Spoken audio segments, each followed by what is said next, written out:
आवाज आपकी, खबर हमारी। आप देख रहे हैं न्यूज 24 उल्लासनगर।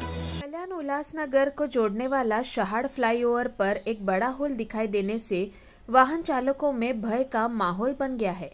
ये फ्लाईओवर कल्याण डोंबिवली और म्हारल वरप कांबा मार्ग को नगर हाईवे से जोड़ता है और यहाँ से नागरिकों की लगातार आवाजाही होती है। राष्ट्रीय राजमार्ग कार्यकारी अभियंता ज्योति शिंदे ने पुल की खस्ता हालत का निरीक्षण किया और गड्ढों को भरने का काम शुरू कराया था। गुरुवार को फ्लाईओवर के बीच एक बड़ा होल दिखाई दिया जो पुल के नीचे से ऊपर तक आर पार देखा जा सकता है। इस स्थिति से वाहन चालकों व स्थानीय लोगों में अफरा तफरी मच गई। तत्काल लोगों ने प्रशासन को इसकी सूचना दी।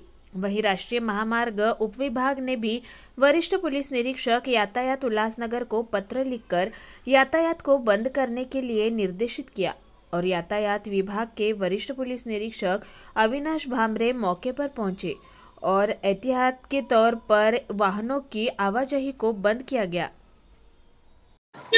बरोबर आहे। आज सकाळी साधारणतः 8:30-9 वाजता आमच्या लक्षात आलं की या ठिकाणी एक खड्डा पडलेला आहे आणि त्याच्यामुळे आम्ही तात्काळ सदरची माहिती MMRD ला वगैरे दिली आणि हेवी व्हेकल जे आहेत ते आपण बंद केलेले आहेत, फक्त लाईट व्हेकल चालू ठेवलेले आहेत।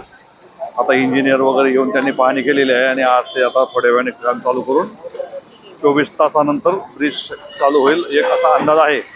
तोपर्यंत आपण लाईट व्हेकल जे आहेत ते चालू ठेवलेले आहेत। मी सगळ्या नागरिकांना आवाहन करेल की त्यांनी जे जड वाहतूक आहे त्यांनी टिटवाळा मार्गे आंबिवली त्या मार्गाचा उपयोग करावा किंवा मग हे खालून जो रस्ता आहे शांतीनगर या ठिकाणाहून जावं त्यांनी।